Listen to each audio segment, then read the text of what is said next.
again, this is another one from your mailbag I thought was really interesting. So with more pressure to win this season, because there is going to be more pressure to win on everybody there, do you think the Browns adjust their age guardrails when drafting so that they can find a guy that's ready to contribute? Yeah, I thought that was an interesting question. I certainly think they do. Now, we know Andrew Berry and Paul DePodesta, they have those guardrails. They're not tied to them. We've seen them go kind of outside of their structure as far as trading up or drafting a guy who's older, or even signing, I think at DeAnthony Bell, I know he was undrafted, but he was an old rookie this year. So they do make exceptions, and I think they're going to have to make more of those exceptions given what I think needs to be a high sense of urgency heading into 2023 season.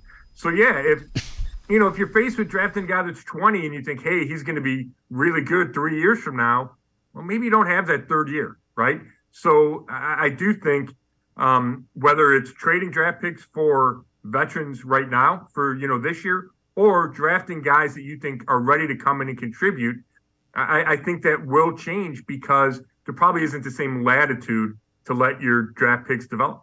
Let's hope, and I think they are, let's hope that Andrew Berry and Paul DePodesta and the front office kind of use it as the cycle with which you build a roster. So you're now at the cycle where we need to win, so the guardrails change a little bit. Yeah, I think that's a good point. Now, I think ideally, you would have won more last year, so the pressure wouldn't be there, and you can still take this big picture and short, kind of long-term and short-term views. Andrew Berry talks about that as a GM. You have to balance both.